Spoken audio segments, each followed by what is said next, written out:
காலை நேர செய்திகள். முதலில் தலைப்புச் செய்திகள். ரணிலுக்கு கேஸ் சிலிண்டர், அரியத்திற்கு சங்கு. போலீஸ் காணி அதிகாரங்களை வழங்க மாட்டோம், மொட்டுக்கட்சி திட்டவட்டம். வேட்புமனு ஏற்பு காலம் நிறைவு, 39 மனுக்கள் தாக்கல். தென்னிலங்கை அரசியலில் பரபரப்பு, மஹிந்தவை கடுமையாக திட்டிய சிங்கள அமைச்சர். வடக்கு கிழக்கு மக்களுக்கு சுயநிர்ணய உரிமை, ஜனாதிபதி வேட்பாளர் பகிரங்கம். பாடசாலை மாணவர்களை ஏற்றிச் சென்ற பேருந்து விபத்து, 19 பேர் வைத்தியசாலையில் அனுமதி. சவுதி இளவரசருக்கு கொலை மிரட்டல் தொடர்வென விரிவான செய்திகள். எதிர்வரும் ஜனாதிபதி தேர்தலில் சுயேட்சை வேட்பாளராக போட்டியிடும் ஜனாதிபதி ரணில் விக்ரமசிங்க எரிவாயு சிலிண்டர் சின்னத்தில் போட்டியிட உள்ளதாக ஜனாதிபதி ஊடகப் பிரிவு தெரிவித்துள்ளது. தேர்தல் சின்னமாக கேஸ் சிலிண்டர் சின்னத்தை தேர்தல்கள் ஆணைக்குழு ரணில் விக்ரமசிங்கவிற்கு வழங்கியுள்ளது. இதேவேளை ஜனாதிபதி தேர்தலில் தமிழ் பொது வேட்பாளராக களமிறங்கியுள்ள அரியநேத்திரனின் நியமன பத்திரம் சற்று முன்னர் ஏற்றுக்கொள்ளப்பட்டுள்ளது. இதேவேளை தமிழ் பொது வேட்பாளருக்குரிய சின்னமாக அறிவிக்கப்பட்டுள்ள சங்கு சின்னத்தில் இவர் போட்டியிடவுள்ளார்.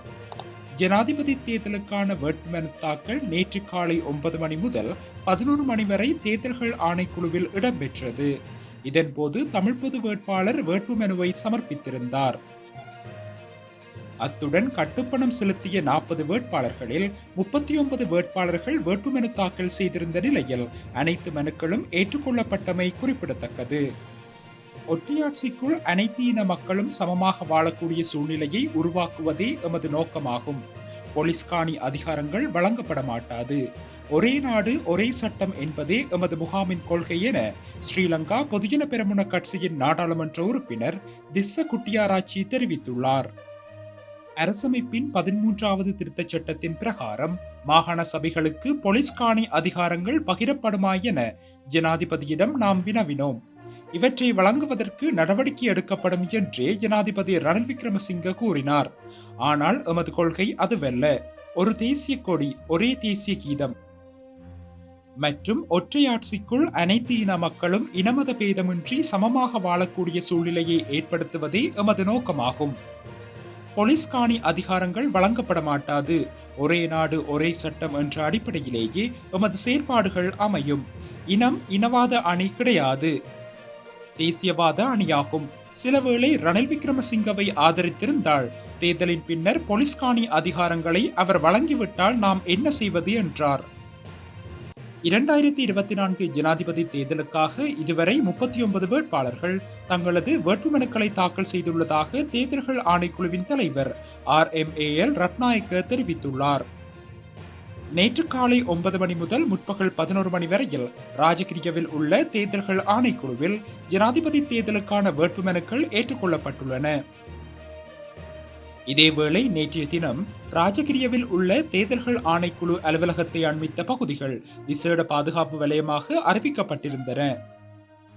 எதிர்வரும் ஜனாதிபதி தேர்தலில் ஸ்ரீலங்கா பொதுஜன பெரமுனவின் ஜனாதிபதி வேட்பாளருக்கு ஆதரவளிக்குமாறு ஜனாதிபதி ரணில் விக்ரமசிங்கவை ஆதரித்த சிரேஷ்ட அமைச்சர் ஒருவருக்கு மஹிந்த சார்பில் அழைப்பு விடுக்கப்பட்டுள்ளது. தொலைபேசி அழைப்பிற்கு பதிலளித்த அமைச்சர் மஹிந்தவை கடுமையாக திட்டியதாக தகவல்கள் வெளியாகியுள்ளன. முன்னாள் ஜனாதிபதி மஹிந்த ராஜபக்ஷ சார்பில் கட்சியின் மற்றொரு பலமான நபரினால் இந்த அழைப்பு விடுக்கப்பட்டுள்ளது. மஹிந்த ஆட்சியில் இருந்தபோது குடும்பத்தை தவிர மக்களுக்கு பணியாற்ற வாய்ப்பு வழங்கப்படவில்லை என சிரேஷ்ட அமைச்சர் குறிப்பிட்டுள்ளார். ஜனாதிபதி ரணில் விக்ரமசிங்கவின் கீழ் இவ்வாறான பணிகளை தடையின்றி மேற்கொள்ள முடியும். ராஜபக்ஷவின் வழிகாட்டலுக்கு இனி ஒருபோதும் காத்திருக்க போவதில்லை எனவும் அமைச்சர் குறிப்பிட்டுள்ளார். ராஜபக்ஷக்களுடன் இணைந்து ஆட்சி அமைத்தது தனது வாழ்வில் செய்த பாரிய தவறு எனவும் அவர் குறிப்பிட்டுள்ளார். ராஜபக்ஷர்கள் தொடர்பான தகவல்களை மீண்டும் ஒருபோதும் தம்மிடம் தெரிவிக்க வேண்டாம் எனவும் தனிப்பட்ட நட்பை அவ்வாறே பேண முடியும் எனவும் சிரேஷ்ட அமைச்சர் கடுமையாக தெரிவித்துள்ளார். வடக்கு கிழக்கில் வாழும் தமிழ் சமூகத்தினருக்கு சுயநிர்ணய உரிமைக்கான உரிமையுள்ளது என நாங்கள் உறுதியாக நம்புகின்றோம் என ஐக்கிய சோசலிச கட்சியின் ஜனாதிபதி தேர்தல் வேட்பாளர் ஸ்ரீதுங்க ஜெயசூரிய தெரிவித்துள்ளார். இந்த விடயத்தில் கட்சி ஒருபோதும் ஏனைய கட்சிகளைப் போல தடுமாறியதில்லை என அவர் தெரிவித்துள்ளார். தேர்தல்களின் போது சிறுபான்மை இனத்தவர்களிடமிருந்து வாக்குகளை பெறுவதற்காக கருவியாக 13வது திருத்தம் பயன்படுத்தப்படுகின்றது. பார்வையாளர்களின் மனவிருப்பத்திற்கு ஏற்ப அரசியல்வாதிகள் அவ்வப்போது தங்கள் நிலைப்பாட்டை மாற்றி வருகின்றனர். எனினும் ஐக்கிய சோசலிச கட்சியைச் சேர்ந்த நாங்கள் நிலையான உறுதியான கொள்கையை கொண்டுள்ளோம். வடக்கு கிழக்கில் வாழும் தமிழ் சமூகத்தினருக்கு சுயநிர்ணய உரிமைக்கான உரிமையுள்ளது என நாங்கள் உறுதியாக நம்புகின்றோம். எங்களின் இந்த நிலைப்பாட்டிற்கு நாட்டின் சில பகுதிகளில் ஆதரவில்லாமல் இருக்கலாம், ஆனால் இது நியாயமானது, நீதியானது என நாங்கள் கருதுகின்றோம். தற்போதைய 13வது திருத்தத்தை நடைமுறைப்படுத்துவது குறித்து வடக்கு கிழக்கு மக்கள் அதிக ஆர்வம் கொண்டுள்ளனர் என நாங்கள் கருதவில்லை. அவர்களின் கரிசனைகளுக்கு தீர்வை காணும் நீண்டகால தீர்வே அவர்களுக்கு அவசியம். தமிழ் மக்களுக்கு சுயநிர்ணய உரிமையை வழங்குவது நாட்டை பிளவுபடுத்தும் என நாங்கள் கருதவில்லை. மாறாக அது மேலும் ஐக்கியப்பட்ட நாட்டை உருவாக்கும் என நாங்கள் கருதுகின்றோம் என அவர் மேலும் தெரிவித்துள்ளார். அனுராதபுரம் பாதனிய பிரதான வீதியில் 2 பேருந்துகள் மோதியதில் 19 பேர் காயமடைந்துள்ளதாக காவல்துறையினர் தெரிவித்துள்ளனர். பாடசாலை மாணவர்களை ஏற்றிச் சென்ற சிசுசரிய பேருந்தும் மற்றும் ஆடை தொழிற்சாலை ஊழியர்களை ஏற்றிச் சென்ற பேருந்தும் மோதியதில் இவ்விபத்து சம்பவித்துள்ளதாக அனுராதபுரம் காவல்துறையினர் தெரிவித்துள்ளனர். சிசுசரிய பேருந்து மாணவர்களை ஏற்றுவதற்காக நிறுத்தப்பட்ட போது பின்னால் வந்த பேருந்து அதன் மீது மோதியுள்ளது. இந்த விபத்தில் 4 மாணவர்கள், பேருந்தின் சாரதி மற்றும் ஊழியர்களை ஏற்றிச் சென்ற பேருந்தில் பயணித்த 14 பெண்கள் படுகாயமடைந்து அனுராதபுரம் போதனா வைத்தியசாலையில் அனுமதிக்கப்பட்டுள்ளனர்.